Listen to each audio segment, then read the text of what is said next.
The views and opinions expressed by presenters and guests are their own and do not necessarily reflect the official policy or position of Parasearch UK Radio or its affiliates and sponsors. Listener discretion is advised.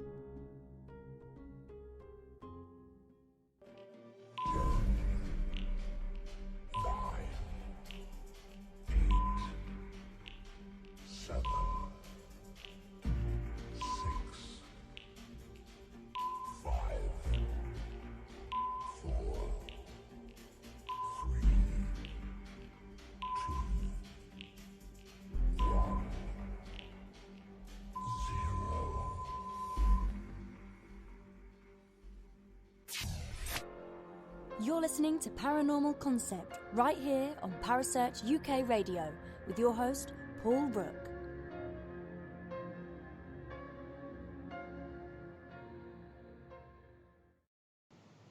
Good evening, everyone, and welcome to this marvellous edition of the Paranormal Concept Show. I'm your host, Paul Rook, and as always, we are joined by the lovely Kerry Greenaway. Hello, Kerry. Hello, how are you?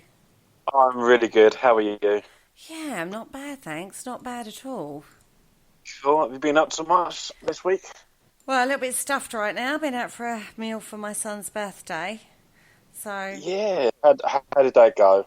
yeah, it went really, really well. He's acting like the big man now.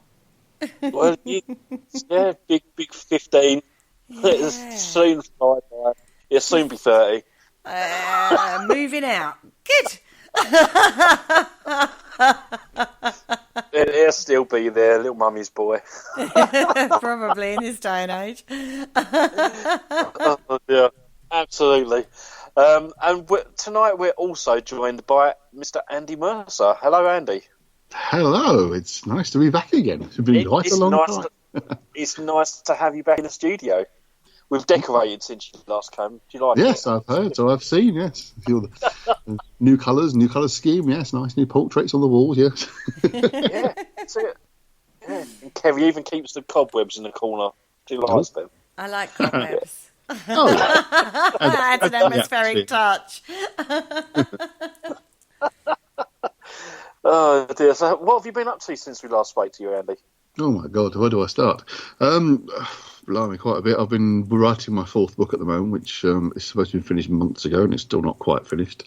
So that's going through its like rewriting and proofreading, all that kind of stuff. I've got another book which I'm supposed to be starting on fairly soon. So most of it's been writing the occult stuff. Did a conference last year in Seattle, and I'm off to another one in New York in October, which I'm quite looking forward to as well. And my own conference in November, which is trying to get sort of that moving, get a few tickets sold on that. So otherwise, just the usual therapy work and sort of keeping my eye on the cricket mainly. Oh yeah, fascinating. It's certainly keeping busy. It's all good. I'm coming to your conference. You are? Excellent. Yes, Good I'll be there this year. Good stuff. Looking forward Excellent. to it. Looking forward to it very much so. I think we should get a show out of it at least. Oh, good. Just big saying. printers, I'm sure they'll do. Anyway, we brought you on because Mark Manley, our very own alien guy, he brought to the table an interesting subject by David I can't say his last name. Pilates, yeah. Lides. Yeah, that's it. That's the guy. About the missing 411. Now, I looked into. I read this article about missing hunters that went into the woods and literally just disappeared without a trace. And they obviously disappeared, but there was some very mysterious circumstances. Now, I know, Andy, you said that you've looked into some of the cases. Yes. And the first one we're going to be looking at is the Aaron Hedges case. Is that the one? No. Okay, no. We're going too far ahead there. Oh, no, that's it's Thomas Merrick. Let's start with Thomas. We'll start with Thomas Mezig because that's the guy that I watched the documentary on, so I know about this one. Yeah, let's keep Aaron's to one side, because Aaron's is probably, I think, is the strangest of them all. But yeah, I'll just give us a little rundown of the basics that we know about Thomas Messick's case. Thomas Messick was a hunter and was basically gone off to the woods in North New York State, not the city New York, obviously, the state. And he was part of a group of men who went out there. There were 4 older guys and 3 younger guys all going out hunting together, hunting with rifles. And what happens is, with the older guys, they tend to position themselves at certain points in the park area, and the younger blokes will go round behind where they are and basically push any animals, deer, etc., in the direction of the older hunters. So the hunters and the older guys don't have to do anything as such. They just sort of basically sit and wait, while the young guys go up the hill, push the animals, deer, etc., down the hill. And that was how it set up. There was Tom and 3 other guys, all veterans, all in the sort of 70s and 80s, and they were positioned approximately 50 yards apart. So they weren't quite in eyesight of each other, but they were all fairly close by. And they are sitting, basically waiting for any animals, deer, etc., to come down the hill that the younger guys had gone up, push them down. That's basically how they do that kind of hunting, because the older guys weren't particularly mobile anymore, although apparently Thomas himself was still fairly healthy, although he was blind in one eye and partially deaf. So his health wasn't brilliant, but he was fit enough to be sitting in the woods waiting with a rifle. He was armed with a rifle with 3 or 4 bullets in and was prepared. Now, this whole process takes a couple of hours, and the 3 men gradually try and push whatever game they find down, and they found apparently absolutely nothing. There was nothing in sight, no animals at all. So they come down to the point where the guys are supposed to be sitting, and Thomas had disappeared completely. Apparently, Thomas was the most northern of the 4 of them, sitting a little way off from a nearby lake, which is kind of where they were based around the area. And there was absolutely no sign of him. He just vanished completely. He was the furthest away from the lake, though, wasn't yes, exactly. Because if I remember rightly, on the documentary, they said they showed you where the lake was, and then they they had 4 dots representing the hunters, and they were at like a 45-degree angle away from the lake. So you had like man 1 was the closest, 2, 3, 4. Thomas was the 4th one, so he was the furthest away from the lake. Exactly. So it's not like he could have wandered off and fallen into the lake without anyone knowing. Well, exactly. It was also at the level of the ground with the lake. It's not like he'd fall backwards and roll down a hill or anything. He was literally just sitting on a very large boulder in a small clearing. And as I say, after about 3 hours, they gradually worked their way down and found he had just basically disappeared. There was no sign at all, completely gone. They know he has full equipment with him, and that all gone. The rifle was gone. There was not a sign of anything. So obviously, they're rather concerned and actually very quickly called in the authorities to begin an investigation. And the programme goes into quite a bit of detail. And I think you, Paul, you've got the information there about exactly who got involved. But the one that's most interesting, obviously, talk about the other groups that were involved in investigation in a moment. But the one that we all know is very strange, of course, is the FBI's involvement. Now, who else was actually doing the searching there, Paul? Because I think you've got the list there. Okay, yeah. Basically, what they done, they searched 4 square miles on foot with all the different agencies, and a larger area was searched by air by the police helicopter from the aviation unit. But there was more than 15 agencies involved in the search. Some of the agencies included the DEC Forest Rangers, the DEC Police Canine Unit, the DEC Police Officers, FBI Quick Response Team, the State Police Special Operations Response Team, the Warren County Sheriff's Office Tactical Team, and volunteers from the New York State Federation of Search and Rescue Teams. Mm-hmm. So that's just a small selection.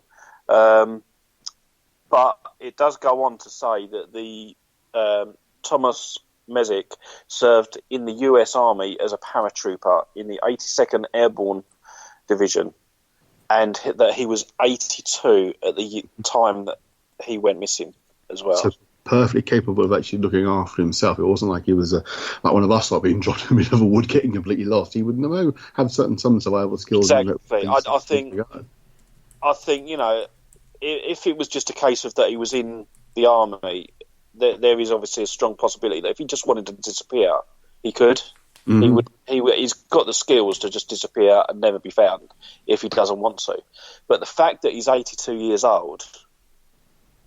Yeah, I mean, I would argue certainly about 20 years before he'd done that, but at 80-odd, he would have a hard time being able to move that quietly, that stealthily. I mean, we've seen pictures of the guy. He was physically quite large, so it would be hard for him to be that stealthy in his early 80s. Exactly. The fact that they gave him a location to sit down, it's not like he's like young spring chicken and he can go run around and crawl around like normal, like all the other guys. Exactly. No, but his wife did say if he's told to sit and spot, he will not make he won't make a noise. He will sit there. He won't wander off. He will. Oh sit yeah, no. there. That's My point job. is that Exactly. at 80 years old, he might have had a problem getting down to the ground and getting back up again. Yeah. That's sort of where I was going with that. Oh, okay. Well, coming back to the search team, of course, the one that was most interesting, that is highly unusual, the fact the FBI got involved, which we know from what Pilates in the program says, and he's ex-police, of course, and we've spoken to people we know. They just don't do that. They don't get involved in missing persons, apart from very specific cases where very young children are involved and there's an immediate threat to life or limb. That's the only time they get involved. There's certainly no reason why they would be involved in a standard investigation. But what he points out in the program is the very strange thing. Again, I've read elsewhere and confirmed the same. The FBI would not cooperate with anybody else on the site. They wouldn't discuss why they were there or what they were doing searching. They wouldn't share information with what they may or may not have found out. And they literally went away after, I think it was about the first day or two they were there, and then they just went. Yeah. When Pilates tried to contact... That is quite a interesting point, because even if they were just field agents that heard about the guy and they wanted to help, I mean, I'm sure they do that. They didn't know, did they? They just said they were observing. But that's exactly. But the fact that they just observed is just, well, why didn't they get involved? If they were there to get involved in the case to help the search, as opposed to investigating or anything like that, then why didn't they get involved? What were they really doing there? Exactly. I mean, the kind of equipment they could rustle up for a search would help significantly, but they weren't searching. They did their own little search, their own, but it was primarily observation. Observation of what? And as Pilates says in the program, he repeatedly contacted the FBI to get some kind of guidance or information as to why they were there, and was given nothing. Not a thing. The other thing that was quite interesting that came out, talking to one of the other four guys, the elderly gentlemen who were the ones who were stationed, who were watching and waiting for the game to come down. One of the guys, by the name of Sid, said he heard a strange noise during the time that the guys were coming down. And he said it was very loud. And when pressed, it was described as being like a trap closing or a loud snap, not like a twig breaking or branch, but like a clang, a bang, which he said he's never heard before or since. And that he thought was odd. But that's the only thing he noticed. One of the other guys, unfortunately, has passed away 2 years ago, I think, so he wasn't able to give the information. And the fourth guy heard also nothing strange or unusual. But if I remember correctly, Sid was the second closest to where Thomas was sitting. The closest to Thomas is the guy who passed away. So, and he said the sound seemed to come from somewhere up the hill, because they were sitting at the base of a hill near the lake. And the game was being driven down the hill, and it was from that general direction that he heard the sound. But the thing that wasn't mentioned so much in the program, again came out in an audio interview I listened to, was that the dogs, proper tracking dogs, could find no scent at all of leaving that spot. There was nothing, which is highly unusual. And then, of course, as so often the case, is the weather closed in, and the weather changed the scene quite dramatically. So initially they were able to search with some detail because the weather was okay, but it quickly changed, which is one of the features that Pilates has listed as being an element of these disappearances, that there was a sudden change in weather fairly soon after the disappearances occurred. And that is part of a longer list of various elements or contingencies that he's found within these cases that all seem to have a number of these points, a part of the information that's gathered about the disappearances, which I think is fascinating. And I'm just trying to... They're profile points, aren't they? And they include a list. And all these cases will hit one of these. So you've got the point of separation. So the Quite a few. Yeah, they will hit all of, if not all, the majority, won't they? The cases that David's looked at. So the first one was the point of separation, where the person actually goes missing and gets separated from the party. The time that happens, the timing of it, it generally seems to happen around boulder fields. Mm-hmm. The granite seemed to be particularly significant, I think, as well, from other research I was looking into. That granite itself can have quite strange properties, electromagnetic properties, when there's a large amount in a relatively small area. That I thought was interesting. The time of disappearance as well. I mean, we often talk about things like the dead of night for sort of ghosts and supernatural things, 3, 4 in the morning, that dead hour. But this is apparently mid-afternoon is the most common time, between sort of 3 and 4 in the afternoon, almost like a 12-hour mirror of the ghost time, which is quite interesting as well. Yeah, it's like the opposite end of the spectrum. It's like 3 to 4 in the morning for ghosting hour, but 3 to 4 in the afternoon is for missing people. Apparently. And again, that strange phenomenon of weather changing within a day or even with a few hours of disappearance often can be quite dramatic. I mean, one of the cases we'll talk about in a little while, it was like a 30-degree drop in temperature in a matter of 2 days. 30 degrees. It was quite a substantial change. Another one they're saying about which fits with Thomas, of course, was disability or illness. I mean, the guy was blind in one eye. Apparently, the eye was still there. I remember his son saying he can see a little bit out of it, but it's pretty much not gone. And the problem with his hearing as well. And the most common thing was the dog tracking. You know, that's one of the things Baladi saying in a radio interview, that was often the thing he looked for as being a good sign that this was a strange one, when dog trackers could find nothing, which is quite unusual for these sort of trained animals. I think the other thing to consider is these people, when they go to the point of separation, there's no sign of a struggle, there's no blood, there's no... If you're worth any salt as a hunter, you know how to track game, so you know what you're looking for if somebody had just walked away. And there's no signs of any of this. Before they pull the dogs in, this is what they're looking for. There's no sign of any of that. So... yeah. And then to not get a hit from a canine tracker... And I asked about this, actually. This is an area I looked into. In these conditions, their hit rate is very high. They're not, this isn't one of those, I think in the UK, because we go back to almost like the Jack the Ripper, they used bloodhounds, didn't they, in that, and they weren't accurate. That's kind of our sort of like cultural opinion, is they're not very good. They are very good. Times have changed with this, and they are very, very good. For them not to get a track is highly unusual. Absolutely. These events also happen near water. That's a common factor. Yes. Then things are found in search areas post-search, which they wouldn't have missed. Don't so much of Thomas, of course, because nothing was found of him. But yeah, absolutely, we'll get on to those ones later where they are found in areas that have undoubtedly been searched before, clearly searched before, and no sign has been found of them, which is, again, pretty damn strange. Missing clothing. So they've not discarded clothing. There's not like if an animal had got them, their clothing would be left behind, or their weaponry would be left behind. They're all missing, right? Unknown causes of death. If they do find the body after the event, obviously, then there seems to be an unknown cause of death. It's put down to generals like hypothermia or something like that, but there's no physical evidence to back that diagnosis up with. And they happen in clusters. Yeah. Now, this I found fascinating. Because could it be, playing devil's advocate, the terrain? It's hostile terrain. I know we're looking at Tom Messick, which isn't hostile terrain. He was just sat there waiting for the game to come forward. He wasn't going anywhere, was he? He didn't have an accident, like Paul said, and fall into the lake. He wasn't anywhere near it. There weren't deep ravines where he was. It was quite, in regards to some of the terrain, it was quite normal terrain, really, wasn't it? Yeah, absolutely. I think also along those lines, the most hits, if you like, the greatest clustering is in one area in particular, which is Yosemite National Park. Now, it is a lovely park. I've not been there myself, but it doesn't look as if it's got deep ravines and high mountainscapes and get lost easily in this massive area. It looks, relatively, well, it's very, very popular. It's one of the most popular parks in America, I believe. And yet it's got more disappearances in that one area than anyone else in the world that he knows of.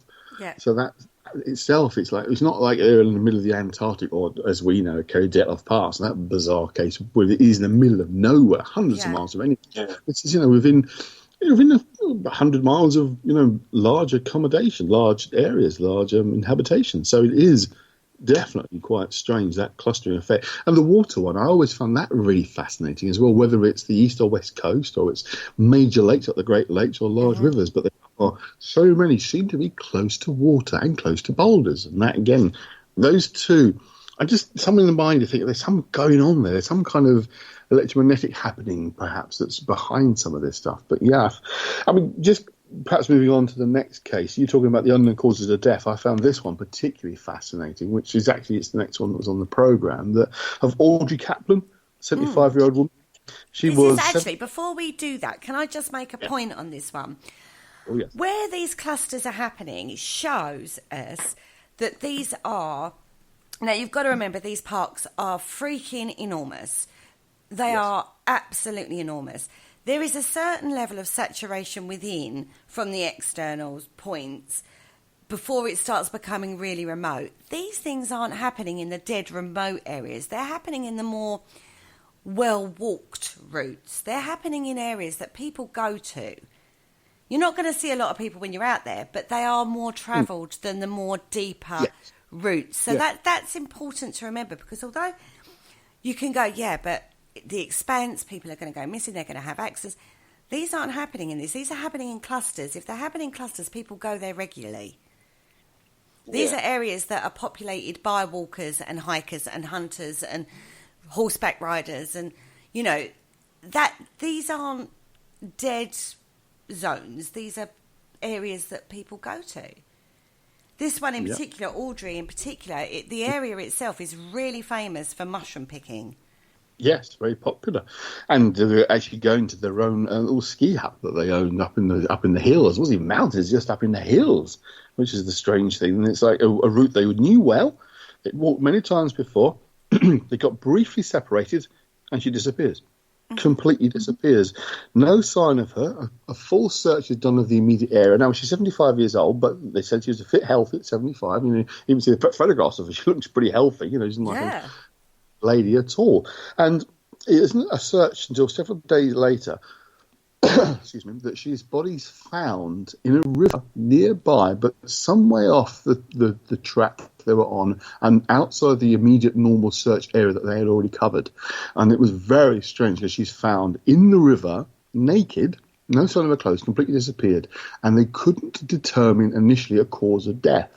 Now, even though her face was in the water, the coroner determined, and again, I double-checked this elsewhere, that she did not drown, and the coroner determined she died of hypothermia, yet there were no signs of the damage caused by hypothermia. It was almost as if he couldn't think of another possible reason why she died, so he just picked at hypothermia. But it wasn't particularly cold. It was cold, but it wasn't sub-zero kind of Arctic temperatures at all. It was cool, but where the hell did her clothes go, and why the hell did she even take them off? The other thing I noticed about that case was there was no deterioration to the body particularly, was there?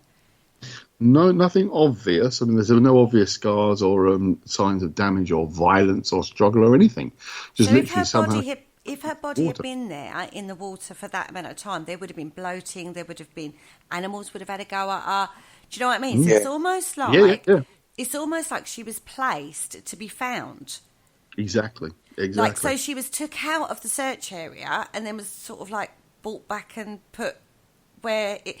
This is one of the things that's interesting about this one, though, isn't it?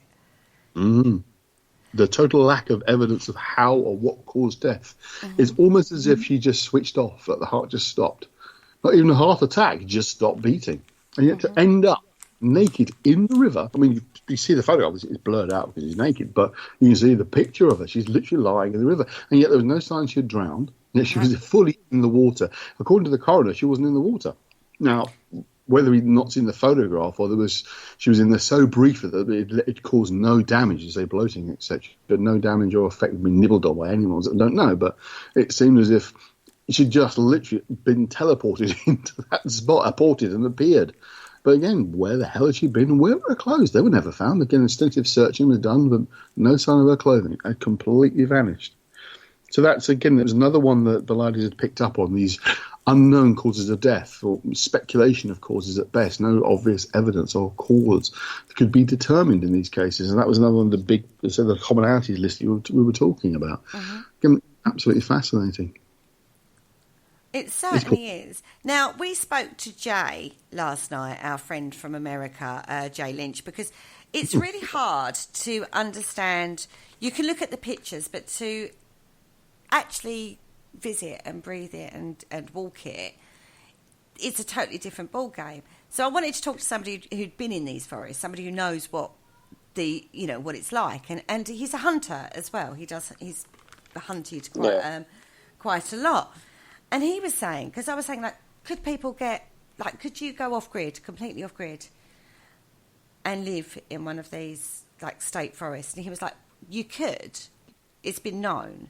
They every now and again they find something. He goes, but you also have to understand that the forests are crisscrossed by roads or little townsteads. There are forestry type cabins that are known by the hunters if they for shelter. There are watchtowers in some of the state parks for fire. So they are kind of populated to a degree.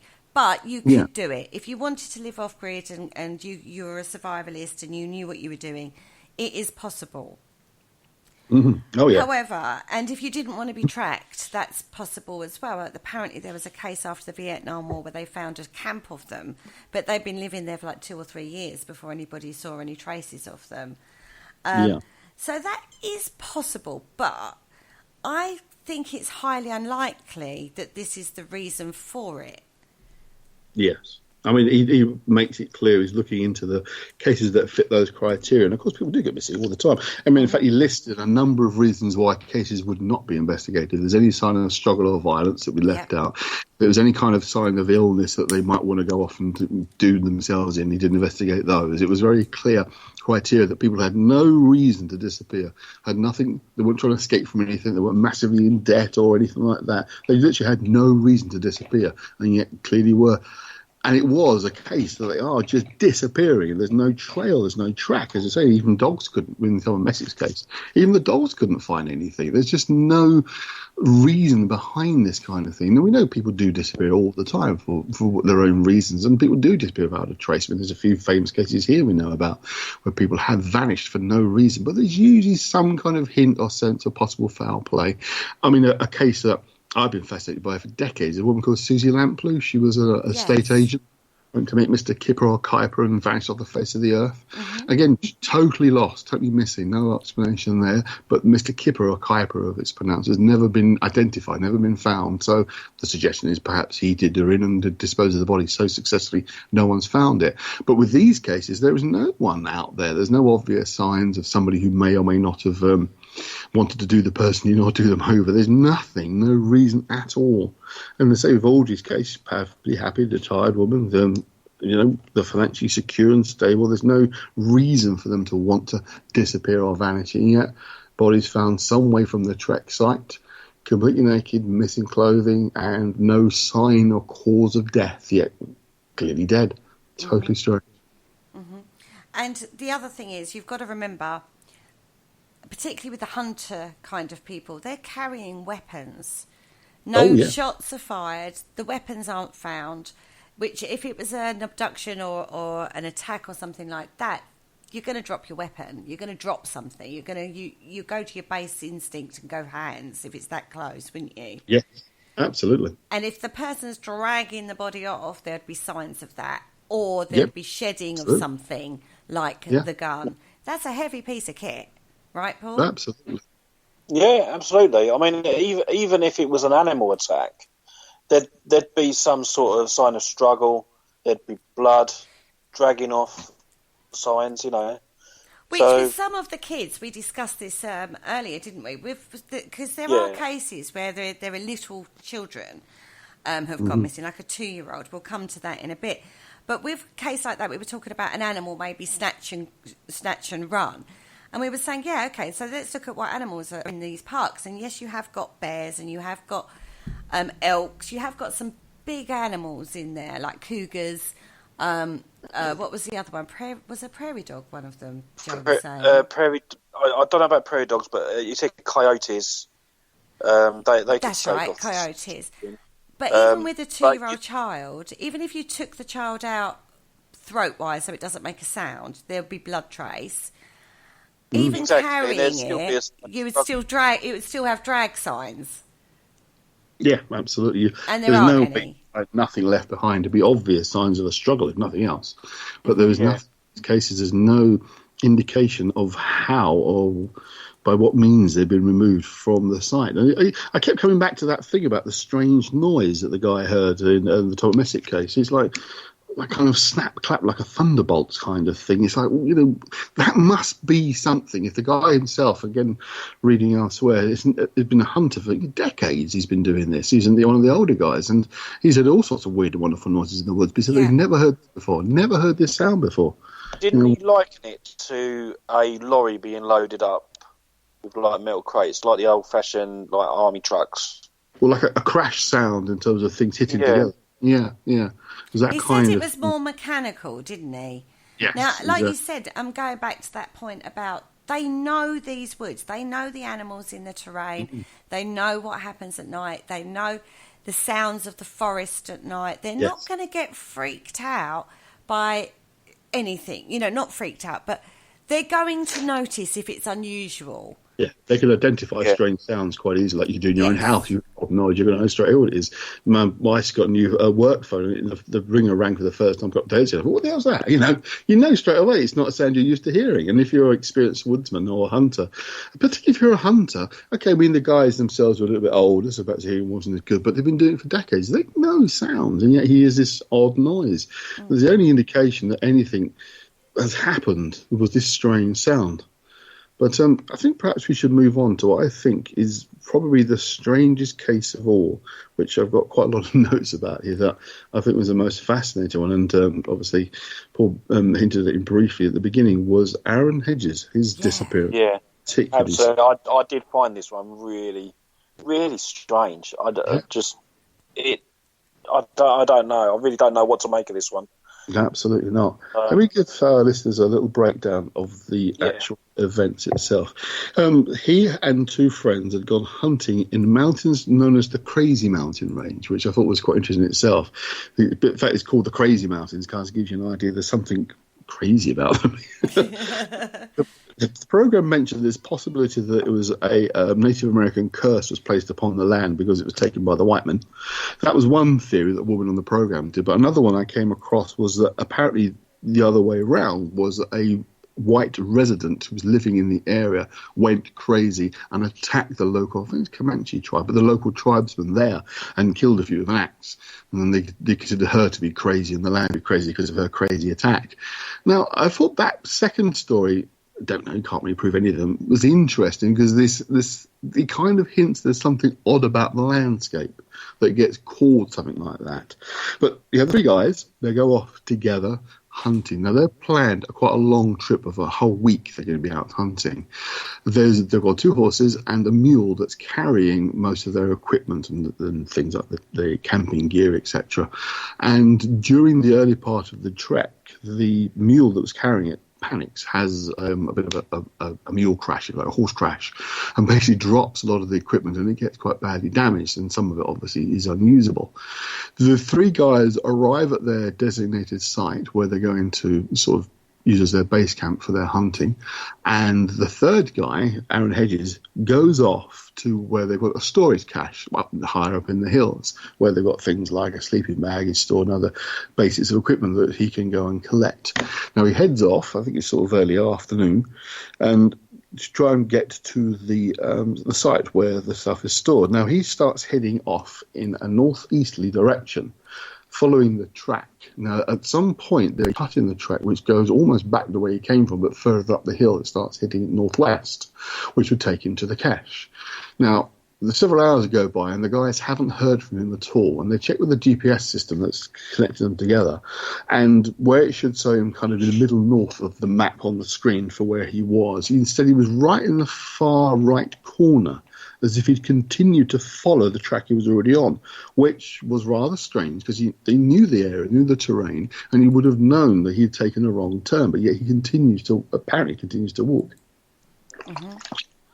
So drink for a second there. And so they continue to carry on further up. Now, a whole day goes by before they begin to wonder what's happened to their friend, which I thought was a little strange, but kind of when they interviewed one of the two guys, and he's mentioned on the program, and again I found on the podcast, he's saying that basically they're used to doing that. They go off maybe as a group, the three of them, but they might leave each other a day or two even to hunt more or less on their own. So they weren't overly concerned at first, but it was getting longer and longer, and by the end of the second day he hadn't come back. They started to search themselves and took a whole day, just the two of them searching, before they finally called in the authorities. And then they began a much more massive search of the area, trying to find what had happened. And they searched, because the park area, the mountain range area they're in is covered by two different departments. One searched one area and another department searched the other area. And the second searching group followed the same trail that he was walking on for, I think it was about 3 or 4 miles before they came across the most bizarre sight. Basically, his boots placed side by side and just left, as if he'd got out of his boots and just left them there. There was also signs of a small fire had been tried to burn, and parts of his rucksack were there, which apparently were the side padding that you get in a bigger rucksack where you wear it around your waist, which you could then, they said they'd cut open to put your hands in to give you some warmth because it was getting colder. Now, this was about, as I say, after the second day of the search, and then the weather changed dramatically, as we were saying before. It suddenly actually started to snow, and snowed quite heavily. The thing that was strange was they could find no tracks from where he left his boots anywhere, and yet clearly he was gone. So he'd continued to walk by himself, minus his boots, and there was no sign of him. Now, the terrain at this point is really key. The fact that he left his boots, isn't it? It's high up. I've actually got some figures for this as well, because he disappeared on September the 6th. Yeah. And on September the 7th, there was 18 to 24 inches of snow fell. Yes. And it went from 40 to 50 degrees Fahrenheit to between 10 and 15 Fahrenheit. So that's how drastic we're talking. Now, we do know from our own stuff before about what's called, they kept calling it extreme hypothermia, but we know it's what's called, I forget the bloody term now, the undressing. Oh, what's it called? It's gone out of my head. It's annoying. Basically, what happens is your body gets, because it's so cold, it gets hot. Paradoxical undressing, that you start to think you're boiling hot and you take your clothing off. Yeah. Now, that could possibly explain taking big, heavy boots off, but it didn't take anything else off because no other clothing was found. Cigarette butts were found that they knew with his brand in the small fire as well, so it was definitely his boots and he had left them. But as I say, this temperature dropped massively, but yet there were no sign of footprints. There was no trail for them to follow to find where he'd gone next. And apparently that spot had been searched before, because by this point, instead of being on the track, he'd somehow gone up the side of one of the ravines and was above, looking down towards the water rather than being further down. And one of the comments that was made in the programme, if you're caught in the crazy mountains and lost, the one thing you do is follow water, because eventually it'll take you down, or you head downhill, because you'll come up. That's right. Whether it's to the north or the south of the mountains, you will find habitation. He'd clearly not done that, and this was actually quite a high elevation. He'd taken his boots off, so something was clearly going on here already. That was very strange behaviour. And also, you've got to remember, this is the ground is like shale rock. You need your boots. Forget the weather. Just on the terrain to be able to walk. They said he would have got 5 foot and his feet would have been cut to shreds. But there's no sign of that has happened. That's just what they're saying. It would be crazy to leave your boots, basically. That's basic survival, right? Absolutely. Well, that was it, wasn't it? For the next 9 months, no sign of anything. And then what I can only say is the weirdest find of all. It was about 4 miles further on. towards the south and southern ends of the mountains, backing onto the land of a farm.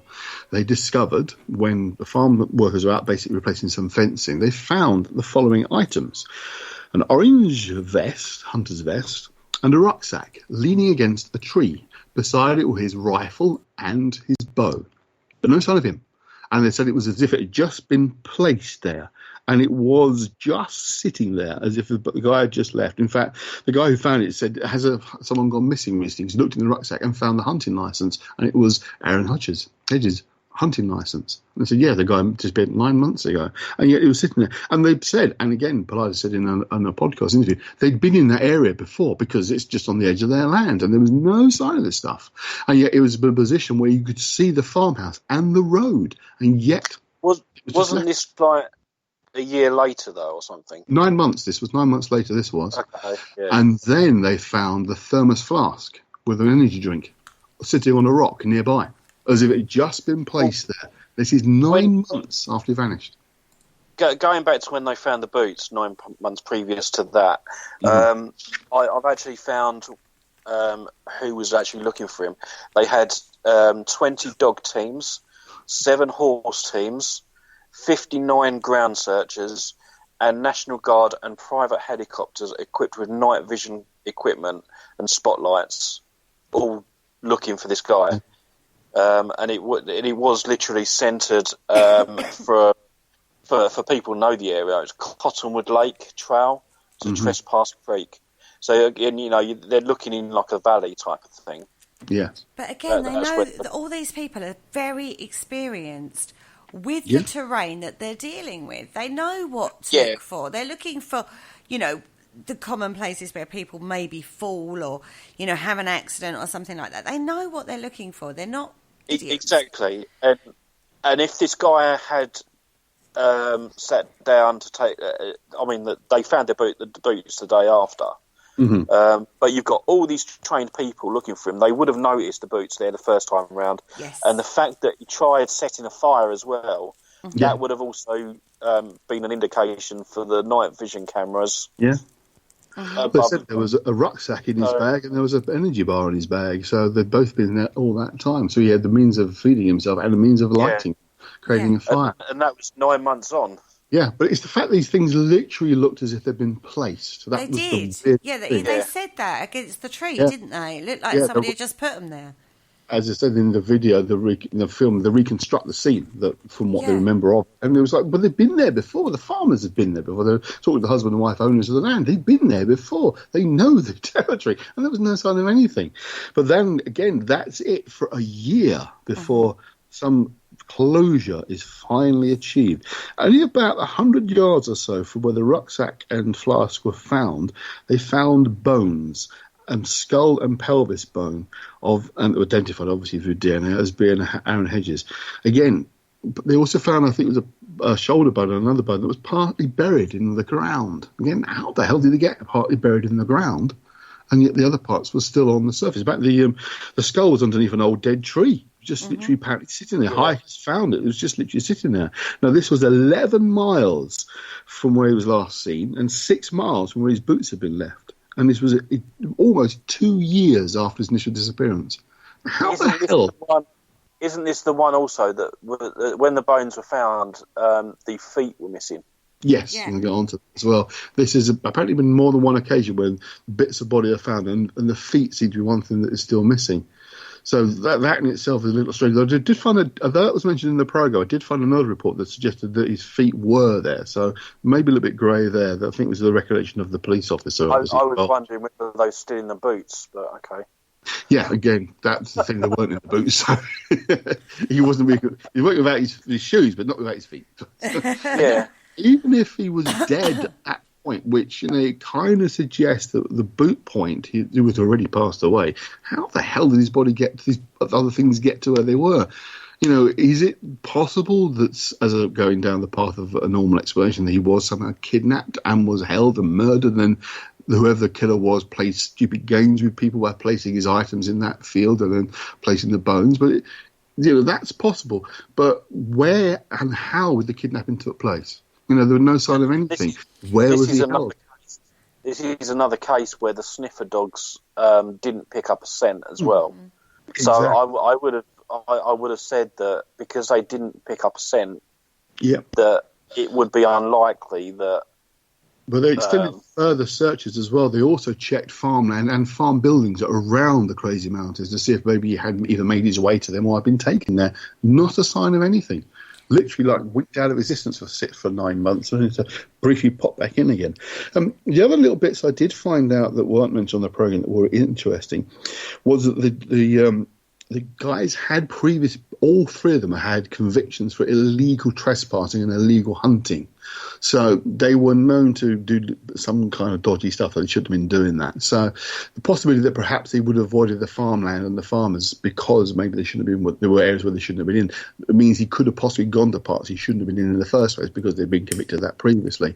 You know, that's a kind of tenuous reason as to why they might have approached the farm when he saw he was near farmland, or at least his stuff was near farmland. But again, it all just doesn't make any sense. As we were saying, I think this probably is the strangest case of all the ones that are covered by David Pollardi's work. But it is just bizarre. From what we've seen so far, I would like to, because David has written quite a few books on this topic as well. Yeah. 8 different books on this, outlining different cases and, excuse me, hitting all of these profile points. And he's not one to,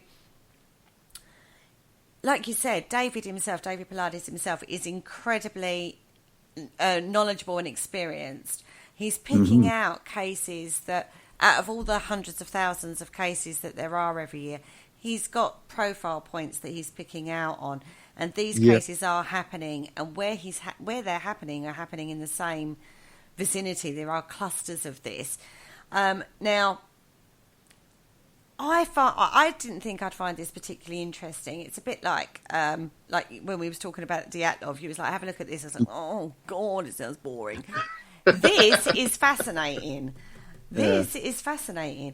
Now, before we go on to the noises in the woods, I would like to talk to you about the 2-year-old. This is one that Paul has found absolutely fascinating as well. So tell me about that, you two. Shall I, Paul, or do you want to? Okay, well, the case... Let's be clear, before we go, it's Keith Parkin. Yeah, good, yeah. Yeah, that's it. Basically, he was a 2-year-old boy, and he just went missing. But the interesting thing about this one, though, is that he was found quite a long way away from where he went missing. 8 miles from where he disappeared. Now, for a 2-year-old to do that, it is quite astounding. The details. So I give you the details of this case because this is one of the first one I actually found out about was this one, and this really freaked me because I thought, well, that's weird because basically what happened was he and his 2 slightly older brothers were on their grandparents' farm. They'd gone up to a barn to see a calf had just been born. Mum calls them down. It's basically lunchtime. 2 of the boys come out from the front of the barn and walk down, and the third brother, the mum asked the other 2, had come out the back of the barn and walked around and never emerged from the back of the barn. He just didn't emerge from the back of the barn. It's like, where on earth did he go?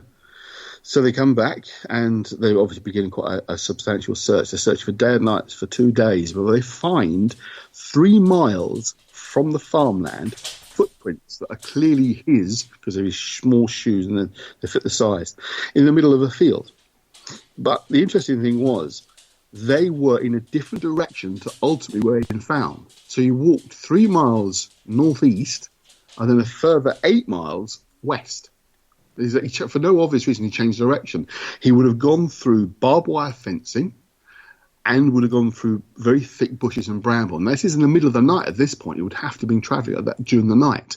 A friend of Pollardi's, a guy who's called Survival Man, basically tracked the route, and he said, I'm basically, to cut it short, he said, I'm struggling to get through these brambles and bushes, and I'm an adult, and I'm fully equipped. How the hell a 2-year-old could possibly have got through here, no one could say. And it just cannot understand how he's done this. And he ended up a further 5 miles further travel, was a total of 8 miles away from where he'd first started out when he was found. And it was a couple of days later And this is when it gets really strange, because he'd been out for more than 24 hours. He'd been out on his own. A total of 12 miles have been covered. The boy was found lying face down in snow with his hat and coat on the ground beside him. Obviously, absolutely freezing cold. It was sub-zero temperatures. When they picked him up, he was alive. Now, how on earth a young 2-year-old child could be lying down without a coat on in the snow and be found alive? How long could he have been there? Not very, is I think the answer. So they literally had found him in the snow. Like and he was placed to be found. Exactly. Yeah. He could have been there for very long, because he was face down in snow. It's like face down in water. You're going to drown, even if it's snow. Your face is going to warm and stuff, and you're going to melt, and you're going to drown in it. He couldn't have been there more than a couple of hours. There's just no way he could have been there. I mean, again, listen to a radio interview with him, saying there's just no way this kid could have survived just lying there for at least a day or at least a few hours. You know, it was just absolutely impossible. Now, they interviewed the man, who's now obviously, this is 1954, I think it was, so he's now in his 60s. He has no memory, no idea. He says occasionally he goes back to his grandparents' land, obviously they've passed away, and people say to him, oh, we'll help search for you in bloody 62. No, thanks. He's no memory. He said he doesn't even have dreams about it, nightmares about it. It's just blank. There's nothing. So I've no memory of it. He showed his clothing. You could see his trousers they were ripped probably by the barbed wire he had to have climbed through. And yet there was no physical injuries to his body. Or a few cuts and grazes, but no broken bones, nothing substantial. And yet there he was, alive. It's just absolute mystery. In the instance of him being face down in the snow, I know that when, obviously going through the medical stuff that I do, there is a link to put in, if someone has a cardiac arrest, keeping them cold increases their chance of survival. Yeah, it's almost like so maybe that could be in play with this little child, because if it slowed his heartbeat down, it's basically preserving him. Yeah, I would have thought he would have hit hypothermic conditions first, though. Exactly. It is so strange. It depends on how long he was actually there for, I would have thought. That is the key, absolutely. Because it would have, I would have assumed that it would have slowed his heartbeat down, but that would only last for a certain period. But you'd also wonder if in cases of cardiac arrest, you've only got a certain amount of time that you can keep someone on ice before, obviously, it just completely goes. So, I don't know. Imagine you'd have things like frostbite would be evident if you've been on them more than a few hours. You know, it would certainly start to see deterioration in skin because of being there is that as well. Just a thought, I assume he's never been regressed. Well, that was the obvious question that came to my mind. I wonder if he'd been regressed. Give a bit of a hypnotherapy, regression therapy. As far as I understand, no, it's never been suggested before. But you know, it's one of those things. Unfortunately, the fact is that in my line of work, as you know, I'm a psychotherapist and I do use hypnosis. Trying to get anyone below the age of about 3 or 4, you don't tend to get very much. Simply because of the way the brain functions, the brain is still growing, and sometimes those neural pathways themselves get overridden because they are so small and so young that the brain functioning is not the same. It doesn't work the same way ours do as adults, or even past about 5 or 6 years old, when they're starting to form language structure and that kind of thing. And the brain is still very much forming. So you push. I mean, I've had cases working with people, they're having them with things that clearly 2 years and younger, but it's relatively uncommon with my work that you tend to get that youngest sort of 3, 4, 5 years old, and believe that is quite a rare. So the chances are nothing would have come. You'd more likely to have got sort of very strange dreams and nightmares where the subconscious is trying to deal with a very unusual experience. But obviously, without being able to talk to God myself, it's a little difficult to say. But it is just very strange. The very fact that he would have walked, say, I think it was 4 miles in one direction, 5 miles in one direction, where his footprints were found, only to then change direction for no obvious reason. I mean, if he's covered 5 miles, you think how slow a 2-year-old child will walk in. It was early afternoon he disappeared, so you're talking about it's into the night time he must have been when he first changed direction, and then to continue for another 8 miles, you know, through the night, you know, in the dark. That is It- God, I that- couldn't. that- At 2, I couldn't even get my kids to walk from here to the corner shop, let alone Exactly. that amount of miles without them That's- creating, crying, wanting Yeah. a toilet, indicate, whinging. could that indicate, though, that there could have been someone else with him? Well, that would, of course, be the more sort of down-to-earth explanation, but there was nobody in the immediate vicinity that was identified who could have been in the area. The farm itself was quite remote. Nearest farm, I think, was a good few miles away, and there was no sign of anything. No other sign, no other footprints. And those as well. footprints were the big clue, because they were through a muddy field, was what the footprints were left by animals had been there. But there was only the small child footprints. There was no adult prints anywhere near them. So clearly, unless the guy was on tiptoes wearing the kid's shoes, there's no one carrying him away. No, it's just because I know with Pilates' research is if he finds anything down to earth and an explanation, even if it's kind of vague, he'll drop it out of his listing, because that is a possibility. That's the thing you have to do. I know there is another case, isn't there, of another 2-year-old going missing. He was with his parents and grandparents on a camping trip. That brings you to They went off. one. They went off to go and look at the fish, and the 2-year-old boy went with them, and they were only a couple of 100 yards down the road, and the little child wanted to go back to the grandparent at the camp. Yep. Well, it was So, literally off 50 ran. yards away, and he walked back to because that first film interjects this story throughout the whole film, gets you back and forth to it. But I want to just bring up something quite important at the moment. I mentioned the Kerry a bit earlier on. In July, or this month actually, at the beginning of this month, there was a report, because I've been kind of following it on the internet, of there have been human remains have been found close to the site. They've not specified whether it's an adult or a child, male or female. At the moment, that information has not been disclosed, but human remains have been found close to the site. So it suggests, albeit very tragic, there might be a much more down-to-earth explanation of what's actually happened there. So I just put that in, because that one, as I say, is a little unfortunate, because of the first video is, because I've got both of them, is built around this one case. And there are, I've watched it a few times, and there is some oddities there. There was a friend of the grandfather who initially was very reluctant to talk to anybody about anything. And when he did finally be persuaded to be interviewed on camera, he was a little strange, is all I'd say. And the grandfather steadfastly refused to appear on camera. And some of his reactions to questions that Pilates was asking as a psychotherapist, to me, rang alarm bells of this guy is something going on who's not being fully honest. He would laugh at inappropriate moments, which usually suggest someone's trying to hide something. So I think it's a little unfortunate that Pilates has built his first program around that story, because it was ongoing even then, and as I say, now it's looking more and more that it could well be a conventional explanation of what's happened. Then we could say that about all the cases that people haven't been found yet. Until the remains have been found, they can't make conclusive that there isn't foul play. No, absolutely, I agree with you. But they say for this one, it's looking possible that it might not be as strange as we would rather it was, if you know what I mean. If the kid's gone and died, it's very, very unfortunate. Well, I think if it does turn out to be that little boy, then at least the parents can get that little bit of closure. Oh, absolutely. And I think that's the important thing.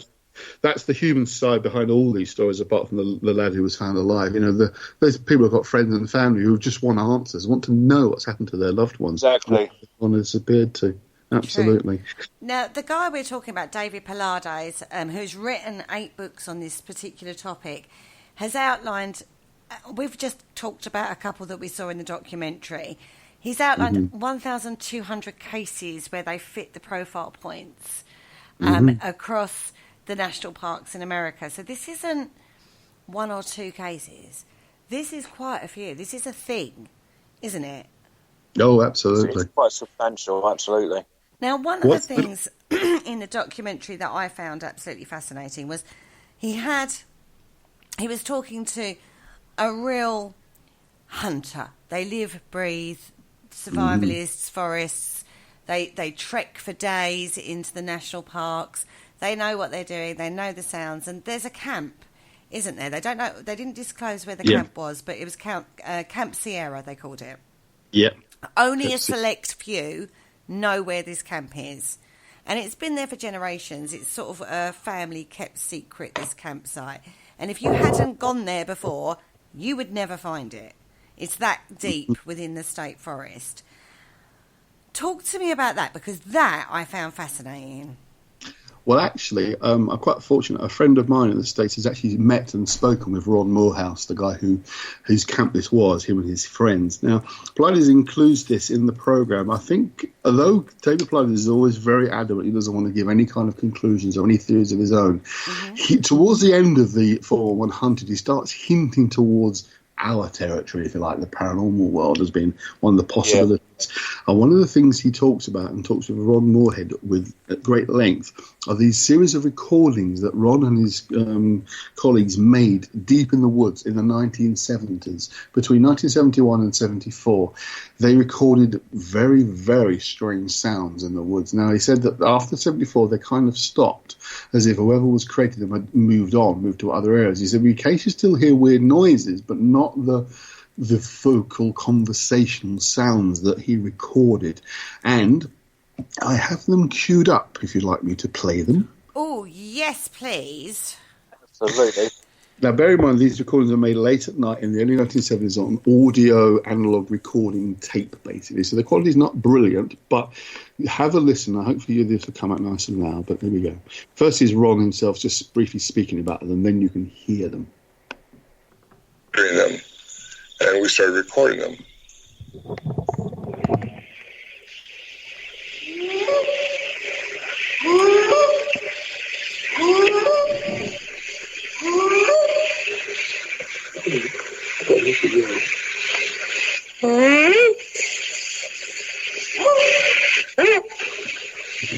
The louder sounds of them mimicking.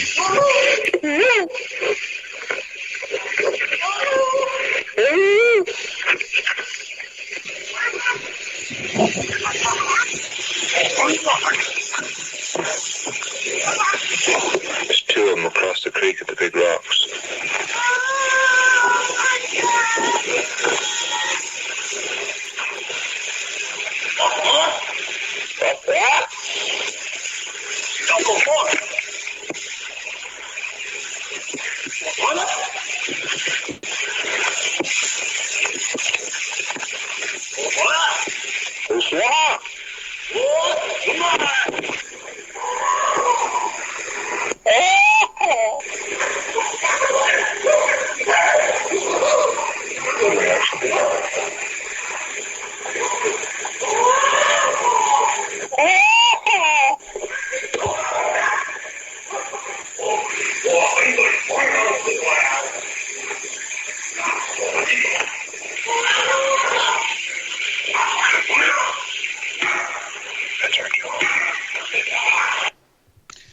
Bizarre. Now, what you were hearing was Ron and his group mimicking the sounds. So the louder ones were them speaking, and the more distant noises were the whatever the hell they were speaking. Analysis of the audio suggested a couple of things, that the sounds were made by something that was between 7 and 8 feet tall, I'm guessing by the tone of the sound to the size of a voice box, and would cover 4 octaves. Now, 4 octaves is beyond human, above and below. So whatever it was making them had much larger vocal corridors and vocal cords to make those kind of sounds. They said that they thought they were approximately 50 to 100 yards away.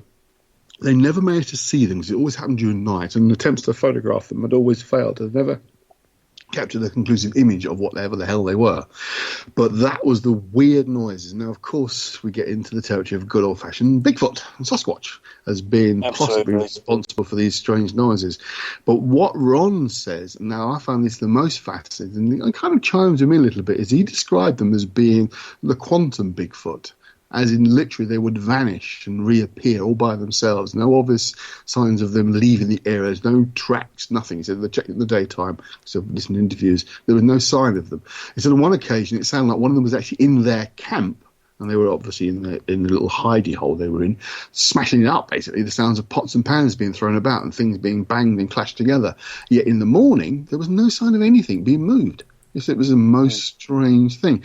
Now, as I say, I've got a friend of mine, Steve Ward, in the States. He's actually interviewed Ron before about these, and he said Ron is the most down-to-earth guy you could possibly imagine. He's not kind of sort of air and scare UFO fanatic or anything like that. He's really down-to-earth, and he's very straight-laced, and he said, no, this is what we recorded. This is our experiences. And the suggestion being this idea of this quantum kind of teleportation, if you like, kind of vanishing and reappearing. It's one explanation for these missing people, very obviously Star Trek-y, but it's kind of that area of explanation of they are literally winking in and out of existence. As I said, they could find no tracks, no trace of these creatures, yet clearly they could hear them. And it sounded like conversation. It really sounded like these things were talking to each other. I mean, there's one that they call the samurai, which you can't hear very well, unfortunately, there, but it's heavily enhanced. It sounds like someone who's Japanese talking quite quickly. It's very strange that there's some kind of communication going on between at least, they said more than one of them. There was two voices in one point. They were quite distinctly different to each other. Suggested maybe one was male, one was female, but absolutely bizarre. Reminded me of Ewoks, not going to lie. Yeah. That's kind of what that reminded me of when I first listened to it. And it was when it actually became more verbal, if that makes sense, rather than the whoop-whoops and the noises. When they actually started forming what you could take to be words, although they're not our words, when they started that's when I suddenly was like, oh, okay, that's a little scary. Yeah. It's like, that was going on, these hunters said they were scared. These are hardcore redneck American hunter guys. They know what they're doing, and they were scared. Absolutely. Yeah. There was one other incident that he described that I think I've actually seen myself, which was quite spooky. Do you remember, if you watched that, there was one point where Ron talks about a trip he and his wife made to the hide. Now, what they've done, they've built this hide. It's basically like a wooden construction made from branches and twigs and trees, so it looks quite natural, but it's like in the middle of a stump, so you can hide inside it. One evening, they were sitting outside the hide and just surveying the area towards sunset. It was just after sunset. It was getting dark anyway. They saw a beam of light. Now, they described it as looking a bit like a lightsaber from Star Wars. Literally appeared from through the trees, drifted past about 4 or 5 feet off the ground, like a beam of light, like a illumination tube, the kind of thing you see. Interesting. We'll come back to that. What I meant is I've seen it on the documentary. Oh, right, okay. So I know what you're talking about. But no, I think I've actually seen the thing itself, not in the same place. Okay. But it wandered past them and kind of disappeared, faded out, disappeared as it went back into the woods. Now, back in the, early 2000s, I was on an investigation of Dudley Castle with the old Fright Nights company, the original Fright Nights company. And there was myself, a friend of mine, Ian, and a bunch of about 5 or 6 of the punters who were with us for the night. Now, this was getting into about 4 or 5 in the morning, so it was all pretty knackered. We were sitting in one of the few completed rooms that were still usable. It was used as like a meeting room for the investigations, but it was just us in there, and we all saw it, all probably 6 or 7 of us. It was like a beam of light, just like that, like a lightsaber beam, appeared in front of us and then moved quite quickly up to the corner of the room, really quite fast. But it was like a fluorescent tube being turned on in the middle of us in our circle and shot up into the corner of the room. Pretty much the appearance-wise of what they described. And when I watched it, I like a bit of shivers. I thought, that's exactly what we saw at Dudley Castle. And I'd say, again, it was pretty quick. It was only for a good few seconds. No one had a chance to really photograph it. But we all agreed after that's exactly what we saw, like a lightsaber beam of light, just horizontal, appear in front of us and then shoot into the corner of the room. And what they described as watching over about 30 seconds or so was this beam of light just moving along the ground, and that's just fascinating stuff. It was. I mean, they described it not only as the lightsaber, but it was like the long light bulbs you get. Yeah, the fluorescent tubes. Yeah, the fluorescent tubes. That's it. It was just like one of those that obviously was lit up, but slowly moving across the ground. It was an interesting case. What it comes back to is a little theory that I've been kind of bouncing around for a number of years, and a few other people I've spoken to kind of think similarly, that there are certain places in the world, again, this kind of fits within the 411 missing, there is a concentration of weirdness, for want of a better way of putting it, that you get odd, strange phenomena in that locale. The one I always come back to, and I mentioned a million times, of course, is Worcester Mansion, with a whole host of strange and bizarre occurrences. I know you guys, you were talking about the Skinwalker Ranch in the near future. Again, another location with multiple weirdness happens. And maybe this Hyde area, which again has not been fully identified, is another area of high strangeness, that it's a point in the world. In other words, like Point Pleasant in America, where, of course, the Mothman sightings occurred and continue to occur. My mate Steve's a bit of an expert on the old Mothman. And they are continuing to happen. So you've got these points around the globe, again, clusterings, if you like, where weird shit happens. You know, it seems like these are those points in the world where these weird things are happening. Yeah, absolutely. I mean, I know obviously you got the theory of wormholes in space, but would it not be logical that there's that sort of thing on the planet as well? Well, yeah, that areas where these are kind of strange anomalies occurring. And I do come back to the idea of water, because that's another fascinating one, because there's a location that I can't remember if you were with us, Paul, but I know Kerry was definitely with us. We went down to Clapham Wood. Yes. Now, Clapham Wood has had similar bizarre... Were you there, Paul? No, I wasn't. You know, I couldn't remember, I must admit.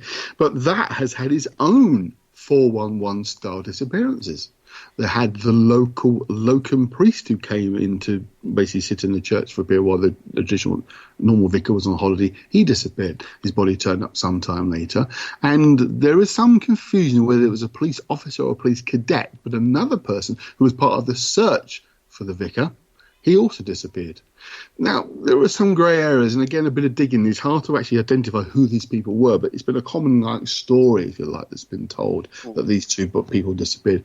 Body turned up about a week later, but looking like they'd been missing for months. It was in a poor state. The one that was verifiable through the local press was the horse that disappeared. Now, that definitely happened. A whole horse disappearing in Clapham Wood. But that's just one area in the UK where strangeness occurrences like this have happened. So there's got to be something here that links these things, I believe. There's some kind of, again, this wormhole idea, or like tears in the fabric of reality, whatever you want to call it. Well, I mean, it does sort of cross over into, obviously, different areas of the paranormal. I mean, we're just sort of, you know, coming up with ideas here. You know? Oh, yeah, absolutely. You've got, like, you know, you could even say time travel. You know, the time slips and the fragments that people have reported, maybe they've gone into one of those and they've been stuck in a different time, or even a different reality, different dimensions. All that sort of comes into play, if you want to go that far. Oh, yeah. I still think, though, that there's got to be some human explanation for it. You know, it's got to be a normal explanation for it. I can't get my head around it, though. I suppose it depends what you define as normal. One thing I will say is, in regards to the clusters, and an area becomes a notorious, I suppose, for something of this. How does that affect people? Does it become more of a like Point Pleasant you brought up? Things are still happening today. They seem to, with the Mothman prophecies, it sort of happened at that time, and it seemed to come to a head with the bridge collapsing, doesn't it? But you said that still continues today. Do you not feel that people take on these cultural occurrences or situations that have happened and build up something? So it is more in people's minds, so they are unaware possibly that they're looking for something weird, but they kind of are looking for something weird in these areas. Does that make sense? I kind of know what you're getting at. I mean, it's almost as if one person points at a weird shit happens in one place, then other people go there as well. So it kind of builds into that. Except the bizarre thing is, and this is one thing that Pilates brings up, which is really strange, I think, is he actually asked the National Park Service, initially for Yosemite National Park, for a list of the disappeared people who had gone missing, and was told no list existed. Now, if you ask any police sergeant or commanding officer in any city or large town for a list of people who've gone missing, dates and times, that'd be the first thing produced. No problem at all. There you go. That's the list of what we've got. But the parks don't keep them. He found that was very strange. He was told it would cost $300,000 to assemble a list for Yosemite alone, and for a nationwide database of missing and lost in the woods would cost $1.3 million. But one thing that really got him started on this was a conversation he had having started doing some research, he went along to a convention of basically park rangers and that kind of people, and spoke to a couple of senior retired rangers and explained what he was involved in, what he was looking into. In fact, I think he was giving a talk and they spoke to him afterwards, but one of the rangers said, who'd retired, was, there is something going on. To paraphrase what he said in the interview, there's something going on. He said part of this is mismanagement and incompetence on their part, but they're aware there's something strange happening, but basically they don't want to know. They'd rather sleep sound in their beds thinking they're doing their own job, and they're ignoring strange occurrences.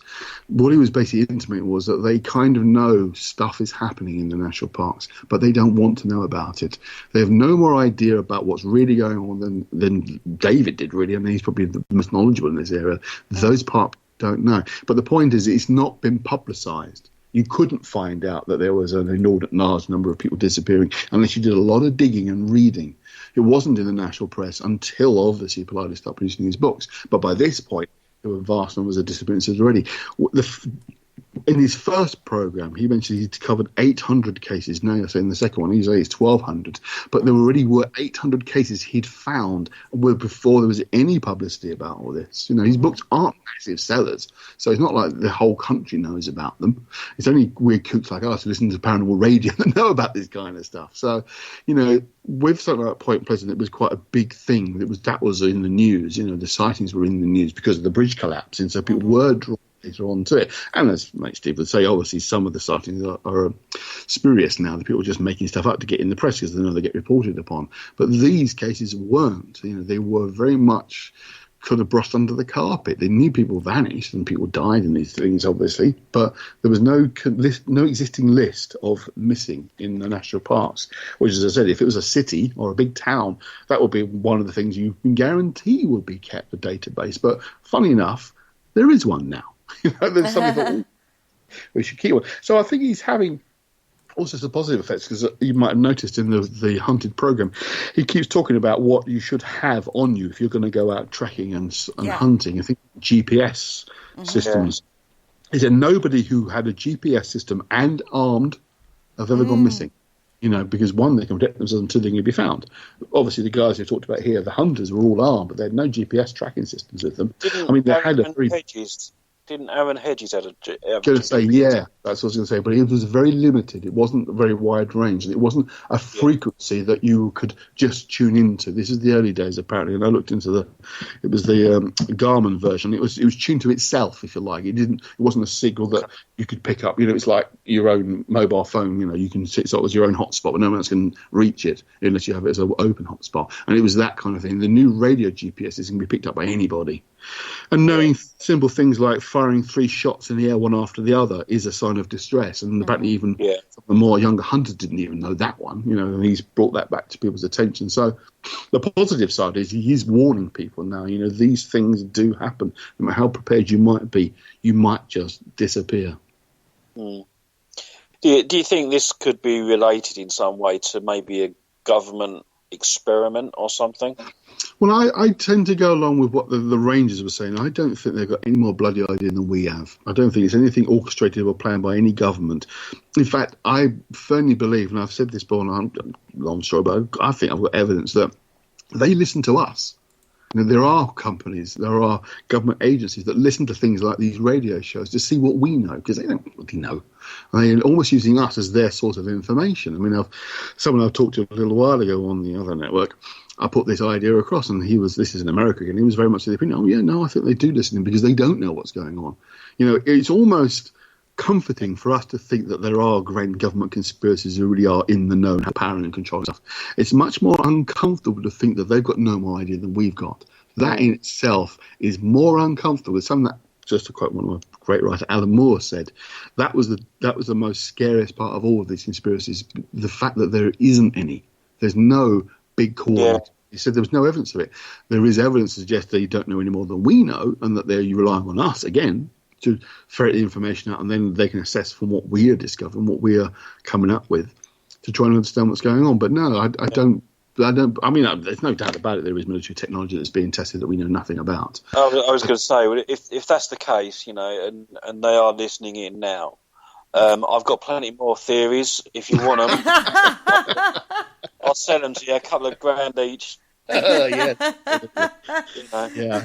I'll come up with all the theories I can, quite happily let you know what's going on. Just to give you a little bit of an idea, obviously, I'm involved in another network as well, which I actually run the YouTube channel for, and I get to see all our pings around the world for the actual Podbean broadcasts. And we are picked up in very strange places you would not expect. I mean, genuine geolocations of Antarctica, North Korea, several times. Yeah, absolutely. And these are genuine YouTube pings. They're not like tricked or someone who've just filled the details in wrong. Yeah, we get this to by strange places. The FBI connection on many occasions. It's like, what? When you track back the IPS number of some of the things that are visiting it, it's coming as FBI field agents. You think, offices. You think, what? Maybe they're just listening because they're bored, but it still makes you wonder. Yeah. Yeah, no, that's what I think. I think they'd watch and listen to stuff like Paulides and think, hey, he's on something. We better check this out, because that's what this guy was saying. He was a senior park ranger.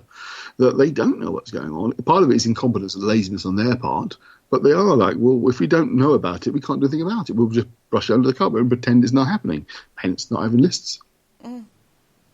I have to say, the whole topic is absolutely fascinating. Guys, check out David Paulides' work, his books. Yeah. All the links have been shared into the chat room, which you can still access if it's podcast you're listening to. Just click the speech bubble and you can get into the chat room to find the links. This is fascinating. It's not... The documentary itself was fascinating, even if you just go and watch the documentary, because the whole... It is weird. I can't... No matter what angle I come at from this one... It not one size fits all. You can't, like with a 2-year-old, you could go, all right, possibly an animal, grabbed the kid by the neck, ran off with it, never to be seen again. But the kid was found, so that doesn't equate to that.